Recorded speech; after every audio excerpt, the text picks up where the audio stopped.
Velkommen! Jo bedre uddannelse, jo billigere slipper du! Vi skulle alle være lige for loven, men sådan er virkeligheden åbenbart ikke!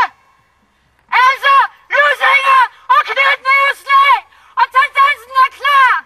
En gruppe utilpassede unge, som ikke af samme grund har nogen uddannelse! Vi er i fællesskab, måske mere naive end vi troede, og nu må vi sætte ind det, hvor muligheden er, for det er jo ikke det, vi vil med samfundet.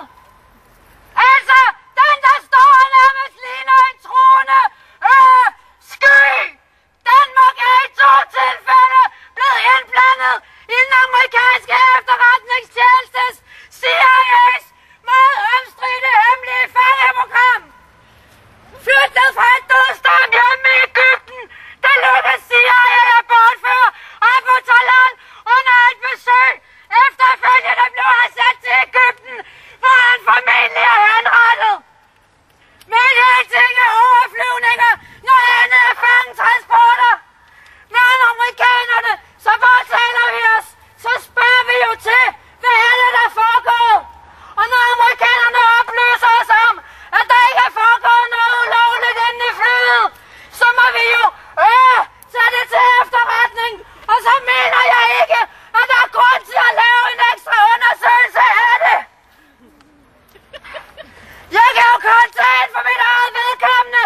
Jeg har intet som helst berøring haft med den sag. Her blev den omkomne soldat mindet ved en højtidelighed. Den Dannebrogs-smykkede kiste blev båret af soldater fra den danske garnison. Der tager lige igen. Den Dannebrogs-smykkede kiste blev båret af soldater fra hans kompagni. Omkring 100 hooligans fra Stockholm, Helsingborg og Danmark havde planlagt slåskamp i Åstorp uden for Helsingborg. I dag får halvdelen af de kvinder, der har brystkræft, fjernet hele brystet. Mange af dem vil så altså med den nye metode kunne bevare et pænt, helt bryst, siger lægen. Mens 12 tyrkiske soldater og 32 oprørere fra Kurdistans Arbejderparti PKK blev i dag dræbt ved den tyrkiske-irakiske grænse. Og de 100 tyrkiske soldater, der befinder sig i området på grænsen til Nordirak, er begyndt at røre på sig. I Polen kunne 30 millioner vælgere i dag gå til stemmeurnerne og vælge et nyt parlament. This government is running the politics of fear. They put the fear in people about everything. Det er store følelser, som er i spil. Det handler om antikorruption, anti-abort, anti-homoseksualitet, hvor regeringspartiet måske lægger mere vægt på kontrol.